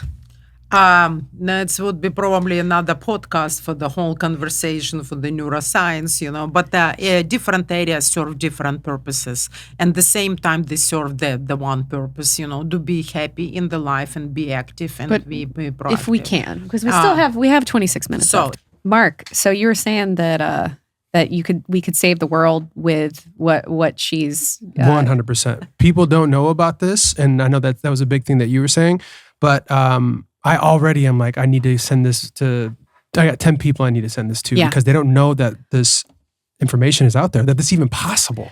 It's even possible. I literally, this is like the 5th time I've said this, but I'm going to say it again because I'm like, guys, so a couple of my friends, they trusted me, I was like, I'm telling you, whatever this is, your life will change. And their lives did. And they've been working with you and they've seen a total shift. So it wasn't just me. It wasn't, I was some anomaly. Oh, no. I have a lot of, almost I think I have a 98% success rate, very high. Yeah. The way how I work. Yeah. And if, I have a lot of Google review that people sign. I don't need any, I don't do an advertisement or anything like that because it's word of mouth mostly. And, but, in that process, of course, the biggest part, it's a big competition as well. And when I came, to California and I start, my practice, of course, my background helps. So I'm a medical doctor, and that's definitely, that would distinguish me between another technicians, let's put this way. And that's what it's sometimes can be harmful for the research. When somebody just only thinking about making money, easy way. So it's a lot of work and understanding of the brain activity and the person and experience. I have more than 15 years of experience. That's a good amount of time. Yeah. You've done your 10,000 hours. Yeah, exactly, yeah. And constant growing, and constantly interesting on the new communities, new societies, learning about that. Mm-hmm. So when I work, my work, it's very deep. I need to know about if I work with the Hollywood Society, and the people who involved in acting or music production, I need to know more from the deep down. Recently, I started working with the people who are, that they in a business society, more corporate world. I work with the teams. So like a leader and team leaders, so to help to grow to build the team building or team executive functions. So to do that, I need to know much deeper. I have to know. We have a deeper knowledge about how the corporate world works. So I finished another education about the team executive coaching. It's more than 80 hours or whatever, I don't remember, it's 8 months. Mm-hmm. Additional education. So I'm constantly learning about not just, because not just where to put the sensors, and this is a map, this is orange, well, let's find this and put it here and, and you will be cured, No, it doesn't work like that. You have to have a deep knowledge and understanding of the person as well, and the personal level, and a different biochemical level, because we're talking about the electrochemical disbalance of the brain that helps the brain to self-regulate, non-invasive technology. Yep. That's what I love most about that. I always highlight that it's non-invasive technology. Even me, and you don't have to take a pill for exactly. it. You're not. Even we help people who are been in a long time, in the ADD medication, so they lower the medication eventually. And eventually they get off of it. They get off the medication. Right. And that's what we want, because, there's so many side effects. I mean, I know just... it's maybe it could be helpful. I don't want to say anything like, me at the medical doctor. Sometimes that situation we definitely need a medical approach, more chemical approach, but also we can help the brain to because some areas of the brain, like for example, this area of the brain, in the frontal area, it's an antidepressant effect. So it's release the chemical that help with the depression. So you're not depressed anymore. Yeah. I don't Sometimes you have you haven't been depressed, Depressed was not... It's not your part. That was not my journey. Yeah. I had mood moments. swings, like a load. Yeah, not depression. Yeah. Because right. I think my personality is pretty much, I have a lot of positive emotion. There we go. Thank you. I feel in my personality test, I have a lot of positive emotions. So how that would manifest is I would have really low, like my baseline was just, I have a lot of positive emotion and I'm very excited and very, adventurous. But I think with all the trauma, it would go and then here. So it was just a lot of volatility for me. That's how when I was understanding myself for the taking the big 5, I generally, my baseline was pretty happy. But now I'm finally back there. So walk me through. Well, actually, before I get to the sessions and what that entails, it is interesting because I think we as like our body should be able to self-regulate. Our body should not. It's not how we're built. The body's supposed to provide everything. That's how I think we're originally supposed to be able to self-regulate. And so we get on these, these pills and they can help for a period of time, but it's not solving the problem. It's not getting to the root of the problem. And it's not, it's a nice Band-Aid for a certain amount of time, but it can't solve the problem. So I think like this is a great modality where it actually solves the problem. Yeah, help to solve the problem. Yeah. It's additional tool, that can work together very well. And then, that they work by themselves as well. So people sometimes ask me, how long does it take and how long do we need to do that? So it depends of the situation, So usually it depends of the case, like in your case. So one size does not fit all. You adjust accordingly to the person. Yeah. Absolutely. And what they need, like what their deficiencies are and how we need to balance. What it's chess. The goals. It's chess. Yeah. You're doing symphony. Exactly. I'm doing symphony, creating symphony and creating new symphony based on the old symphony. So that's what it is. And when the person coming, so usually I start with from 20 to 40 hours of work, not less than 20 for sure, because it's again, it's not magic pill. Sometimes people say, can I try for 2-3 times? Not me. I don't work like that. I had to do 40, at least 40 sessions. At least 40 sessions, and I was very upfront about that. It's quite investment, but it's investment. Changed my life. Very well paid, I think. Yeah, 100%. Yeah. And what's interesting is this information is sort of buried. It's hard to find. I had to go digging in a book to find neurofeedback because it's not in the forefront. No one really knows about it. And, it's not an obscure book. It's definitely, I think, a book that I think people read a lot, but, to kind of trust and go on this case study or, just be like, well, I guess it's really effective. I should try this. Whereas EMDR, it was 50% effective. It kind of freed some things up, but it didn't get rid of it. Whereas this totally game changer. It was the best thing, Okay. Soon we're getting more attention and more conferences and more articles, and hopefully we're trying, the the Brain Society. We're putting more effort to bring that to the world and speak up. And recently, it was the last week actually, it was the conference. But again, see, it's very limited to the specific public. It's a psychiatry conference for psychology conference. Yeah. So it's that's where I'm in Anaheim. I was attending, but it's more specific, like for the field. You're absolutely right. We need to talk more. No one knows about it. I know, this is the first time Mark was hearing about it, and he listens to a lot of podcasts. He runs a lot of podcasts. He's sort of like me. That's all I listen to is podcasts. It's nowhere. I mean, this is so cool. I get to have you on and you get to explain it. Okay, so walk me through the sessions. So Mark, what was your question? So yeah, I would love to hear more about we did the brain maps and everything. So what did the first 40 sessions look like? And obviously we're not going to go through 40, but what do you do in the sessions? So see, I attached the sensors.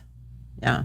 So sensors on the different areas of the brain based on the brain map. Remember, we talk about showing at least a little bit the different areas of the brain. So, and that when I touch the sensors, and the sensors attached to the specific device, unfortunately, it's... So my terrible decision making is where you were like, she needs help with this. So yeah, with that decision making, or social capacity or memory, on language, so that I specifically put the sensors. I work with that, instrument, let's put this way, specifically. I put the sensor on your part of the brain, and the sensors attached to the device, and reading that's electrical activity, reading that electrical activity, and that electrical activity goes to my screen, my computer, and I'm adjusting its specific, the programs that I use, and actually I use different programs, and I customize. I have a customized program that I only... We watch Netflix. We just watch Netflix videos. No, it's not about what we even watching. It's about the customized the program for the using the electrical activity, how to adjust the frequency. So yeah, I'm using not adjust anymore. The frequency, and you mean managing and balancing those the alpha, beta, of the, gamma, delta waves. Of the frequency of your music. Yeah, I'm adjusting my the music that's in my head. Yeah. The musical symphony. Exactly. Sure. Yeah. Okay, so great. your music from your part of the brain coming to my computer, and I'm adjusting and seeing it's too high, too low, based on the brain map activity. I know your frequency. I'm changing the music. The scale. And or you're aligning the waves. You're aligning the waves and balancing them. And to make sure they're in to make sure that they are producing the frequency I need. If so, for example, in that part of the brain and lacking of alpha activity, so that I increase I use the frequency for the alpha activity, so 10.5 or 11 hertz, for example. So to create that's when your brain, when you're watching the screen, so the screen goes smaller. Of course, for easier way, before we didn't have that ability to use the technology that the person can just sit and watch the movie, so or butterflies. It's specific programs, of course, that I'm not IT person. I don't know that terminology, how it works, the calibrating that movies, for example. So, but I do have a specific, a device, USB port, when all the movies, and we can watch the movie, that you will be able, what most important for me, that you will be able to be engaged in the session, during the session, and be able to sit for 90 minutes, almost 2 hours. So it's kind of like a length of the one movie. So during the movie time that you are watching the movie, I'm working with your brain. So when your screen, you see the screen going smaller, so the colors fading, so the sound of the music or the movie talk, remember you told me, Maryna, can you make it higher? I barely hear. Nope, I can't. It's your brain, darling. I can't do anything about that. Concentrate, bring it back, be in the screen, because you are somewhere else. So bring it wow. back. Okay. So Yeah. So this is, it's just training your brain to, training your brain to be aware jump, that, to jump over that high like bar. I put the bar over here and you sit and like, no, I'm tired, leave me alone, leave me alone. And then like, no, go. And again, and again, and again. Yeah. And that's when you see in the screen, when the screen it gets is distorted. bigger. It gets so it, when that's a new neurons start firing up and the new frequencies start remembering the brain, and the brain start adjusting and remembering that situation.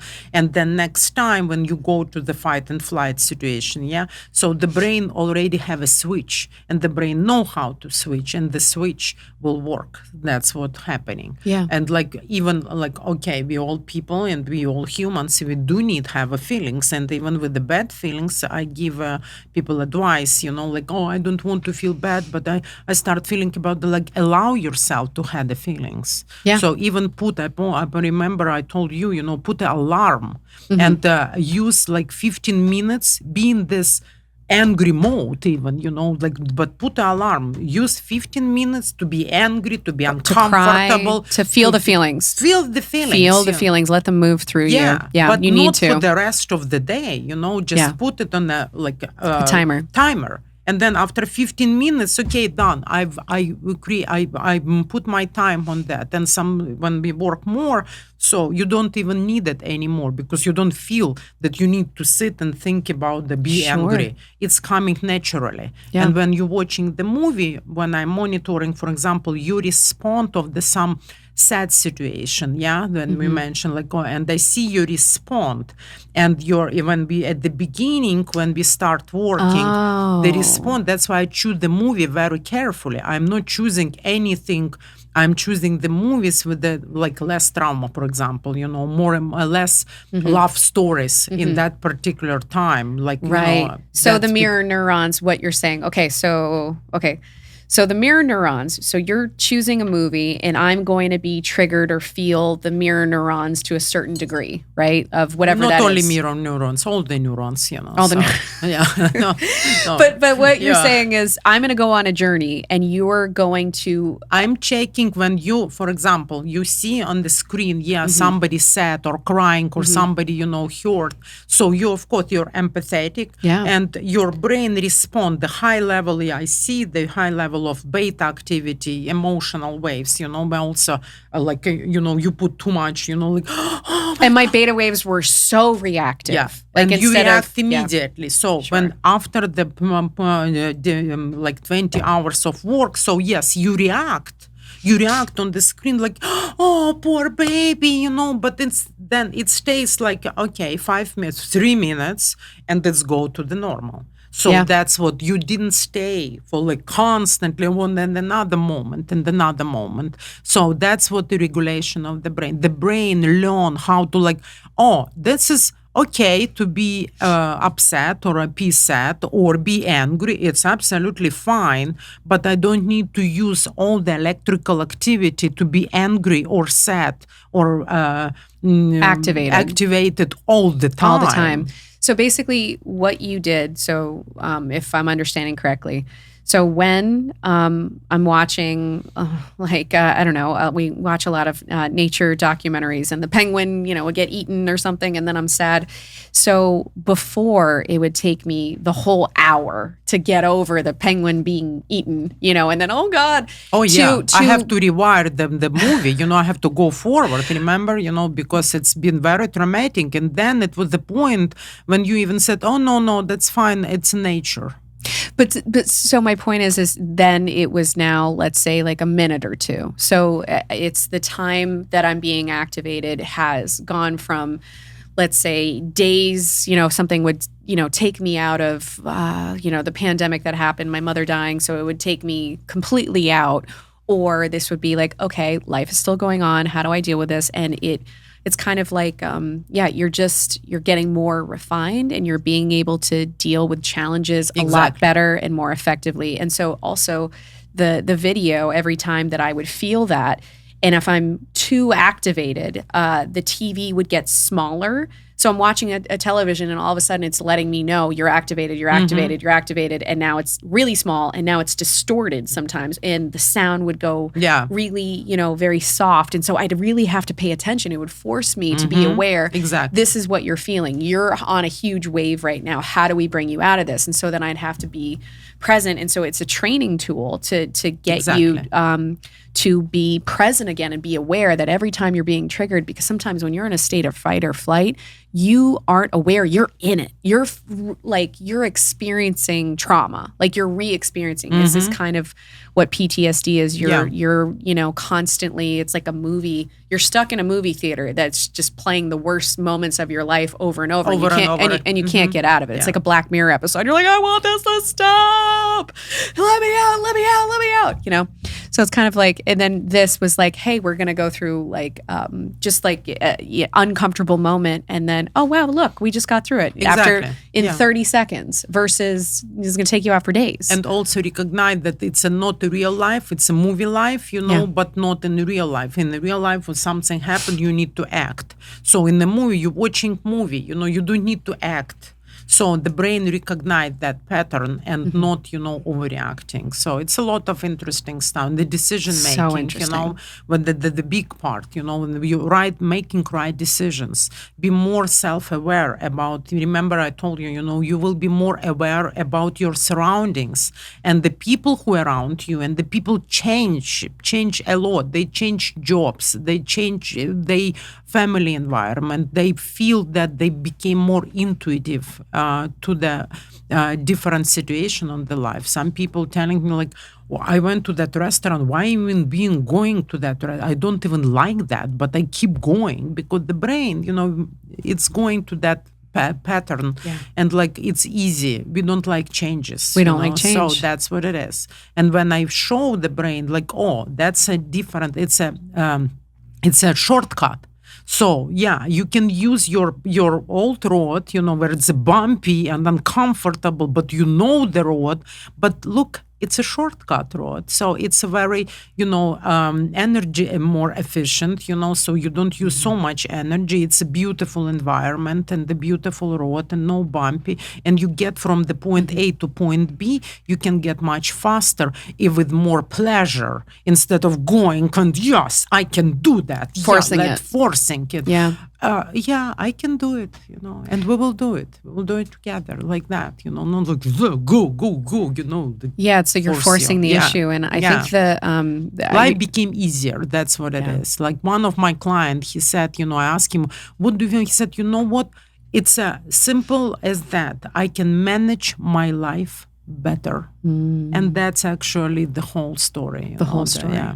What's interesting is the devil is in your brain is safer than the devil that you don't, and because you don't know if that's going to be a worse situation for you. And so I think coming into something totally new and trying and trusting was definitely a trust fall. And I'm so glad that I did. Okay, we have a few more minutes.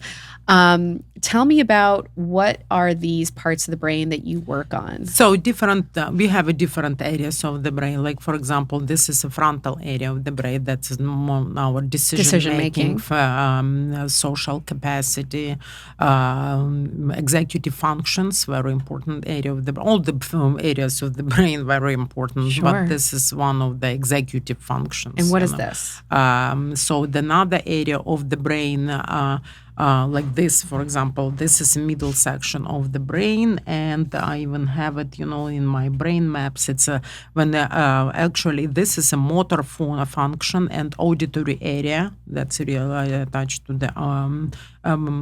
the ears as well. And auditory area, it's a lot of, it's regions. It's responsible for how you expressing yourself, balancing. You also help with that as well. Vertigo. And all these other ailments. So you don't only help alleviate depression, ADHD, PTSD, borderline, narcissism, I mean, it's a vertigo, like it's physical ailments. What else do you treat? What else? I work with the people in premenopause and postmenopause, also with the situation with the asthma, different situations Asthma, with asthma, okay, right. it helps. But I do work mostly with the people who are already, I found it interesting to work with the people who can change the world. So if that's one person like you, for example, I work with you, and you will spread that activity, that frequencies around the world, that's already helping. So I try, because I'm in what I do, how I do it, it's only me, I do have assistants, but mostly it's me, and I do work, it's very exclusive work what I do with the person. I can't help the whole world, everybody, but I can help the one person that I see that you involve with a lot of activity, and you will spread this frequency and synchronize with another people, and that will help people. That's when I work with the, for example, teams. So in the athletic teams or business teams. So helping these 5 people who are in the business team, who are in the leaders of that team. So I know they will be helping the employees, and it's 350 employees. So I'm not only touching, these 5 people, so I'm touching all the 350, working with those people. So, and that's what different balancing, and people who are already successful, like you've been already successful in certain areas of your life. And I just bring more success in your story and then your life. And that would different areas of the brain helps. And also posterior area of the brain, that's the visual cortex, when we visualize things, and the memory attached. That's in the back of the brain? So that's what it's this, We always, we get the information through the front, our eyes, and that's all goes on the back, and then it goes like that. And then what's in the middle? So you have that's auditory. a middle section, auditory section, and then it's boundaries and motor function as well.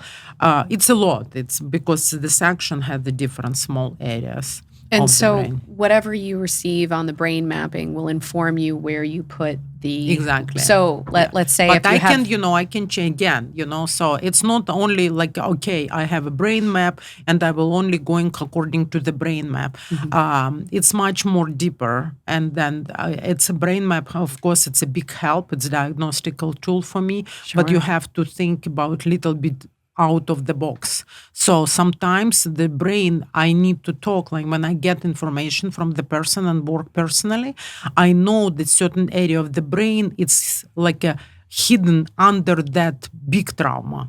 Okay. So you kind of, what I noticed, you're dealing, layers. Exactly. So when I'm peeling off the layers. And what's so interesting is when we worked together, you were dealing with the trauma that happened recently, and that all the red in the last 4 or 5 years. So we were just getting me back to who I was, but then there was still a little mild trauma from, parents. And so we're still... And then another part of the brain showed me like, oh, okay, now I can see it's more clear. Because sometimes when it's like first brain map, it's everything. Then I peel off the layers and I see the picture a little bit different, more clear. Like, oh, now in that level, I can work more with your creativity and this and language and, bring you more, to that. We using only 7 to 10% of our brain.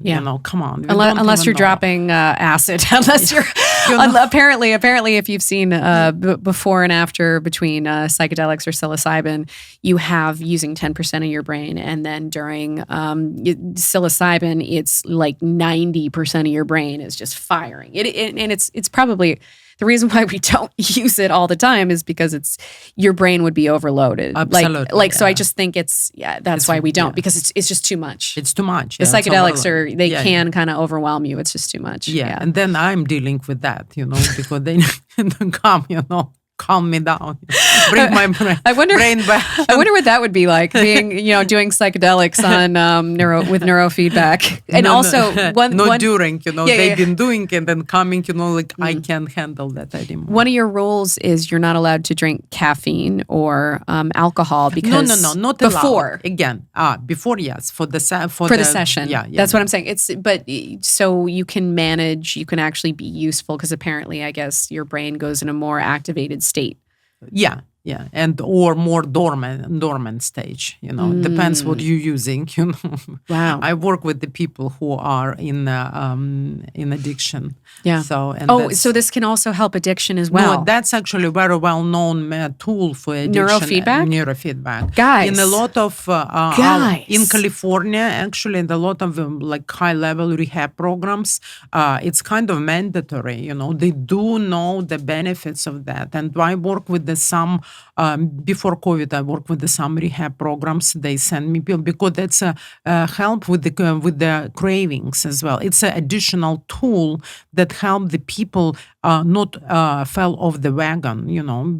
When the addict, the person who had the problems with addiction in a rehab program, for example, it's 90 days program. Yeah, you're all in, all the meditation, all the help you have. It's different environment. But it's not getting to the root of the problem. It helps, absolutely. But when you go back to the environment and you all by yourself, so we need a tool that helps. It's a tool, yeah. To prevent that falling off the wagon. You know what? I was just, Sean Ryan, I really love some of his podcasts, but he was talking about, he was a former SEAL, so he had a lot of PTSD, and his life became unmanageable. And so I was, listening to him and his sort of journey, and he had found, he was at the point where I think, suicide maybe was on the table, and he was like, I can't do that, but he was looking for answers, and he came across Ibogaine. So Ibogaine is plant medicine. It's I think it's a little different than ayahuasca, but it can be anywhere from 24 hours to 2 full days of sorting out your trauma. And people, he was drinking it was like almost something equivalent to 3 bottles of wine a day, just to get through the day. Mm-hmm. And when he came out of that experience, he didn't want another drink. He's like, I'm good, I'm done. I think somehow it rewired those neural pathways. And so similarly, if you don't want to do the plant medicine route, this is a great alternative to that because, it can be really, really intense. And, I haven't done it, but I know that this was so effective for my life, and it just took time. So it's little by little peeling back the layers of trauma. And once we got over a hump, then there was more. And then we got over that. And then there was more and more and more. And which is why it in this study, and The Body Keeps the Score, it literally said that it was 14 out of 15 people that it was effective, and it was actually 100% effective if you just did more sessions and went for a longer period of time. Yeah. So ultimately, if you just kind of stick to it, however long it takes, if it's a year, we worked for maybe, a year, I'd say. More. Definitely. And that felt like it but really. But not the idea, we didn't work every day for the year. So. And you don't recommend that? No. I do the clusters. And that's what I do, 20 hours of work, and then I leave it alone. I need the brain, the self-regulate, the physiology of the brain need to kick up. And then I'm checking again. Mm-hmm. So this is my approach, and that's been very successful. And it's then I'm checking again. It's I'm planting the seeds, on the ground, and then I cover that with the foil, and I let you go and sit, and grow. And then after 20 days, I recheck and see where the crops is growing and where it's better. Yeah. And then I work more. So it's create a much more solid neural pathways. And that's what my results, and that's what I've been interested to go for a long-term results. Like, look at you, we started in 2019. Today it's almost 2025. So, and you're doing even better. Yeah. So that's what I'm telling people, that, results, it's right away, I went from not being able to manage my life to like wanting to end it all to where I am now, just, all this success in love, and I have amazing relationships, and I've been handling really hard things in life and being able to ride those waves and not have it take me out. So, and that's what is important, and that's what the long-term result, that's what I'm interesting, and that's what people sometimes like, I need the now results. So that's how I work. I want to have a person who meet me in 6 years and tell me thank you, and I like to look at myself in the mirror and know that I'm doing the right part, the right job, helping people, not just, jump to some very fast, conclusions and like, I can help you right now. I can help you, but it's long journey. It's a long journey. Yeah, it depends. It depends on the person and situation. But it's very rewarding journey for both. For me as the clinician and for the person, and to see the results on the people that made me cry, always when I see you, and I see your, the Instagram, and you post, you're in this movie. I just look at that, like, I'm full of tears, and like, this I couldn't book a job Susie. to save my life. I mean, it was really unmanageable. And, all these, the PTSD that I never thought would be healed was healed. And, all the other things that were on that, of whatever list, I was like, I'm not that, and I was, because I knew who I was, and I knew my baseline, and it was just. And they need to be honest with you, not to hide that. Like, maybe, somebody would sound like, maybe, I will tell her later on. Then that's my approach. I'm very straightforward person. Well, I needed to also see it. I needed to see where I was, and it was a wake-up call. Exactly. But also it made sense, because it made sense of, I didn't want to be there anymore. Like, I had those moments. I didn't act on it. I didn't try to, do anything. I had to kind of sleep it off of like riding that wave of, letting that storm pass, because sometimes it can be very, very intense when you're dealing with lots of trauma. But yeah, I mean, like, life will try to kill you, and you just have to keep finding the tools to help you, be resilient. And there's so much more when you're on the frequency of love, and you're maintaining that, then, all these opportunities, like now I'm in a place where I can receive that. And people, when you're in a calmer state of mind, and that means you're in a creative state, you're able to give, you're able to love the people properly around you, and you're properly oriented in the world. And, in all areas of my life, it's been pretty amazing and incredible. So Maryna, thank you so much for being here. Thank you for sharing all this wonderful information. Thank you for inviting me. I'm very glad. It's my big pleasure to share with the people your success story and my success story. Your success story. Yeah. So welcome to my world. So anytime, let me know. Yeah. And we will also. What is your Instagram handle, and people can find you? How can they find you? Maryna Yudina, but maybe you can put it on the podcast. Yeah, cool. I guess we could put that. We could put it up there. But also, what is the institute that you work at? It's a Pacific Neurocenter. It's my Pacific company. Neurocenter. Okay, it's my company. Pacific Neurocenter. Mm-hmm. So they can find you, and they can just Google you and reach you there. They can Google me definitely, or Maryna, Maryna Yudina, Yudina. So that's my first and last name, and Pacific Neurocenter Incorporation. This is my personal. I'm a founder and director of my own company. So they can my find own you. story. It's another also very. We could get into that on the next one. We can when a bunch. Me, the neurofeedback helped me to go through all my, quite difficult time being in Alaska in darkness, and very hard stage, and that's what helped me, and that's why I became provider. I get much deeper with the education, of course, and knowledge of the neuroscience. That's why I shifted to the neuroscience my career.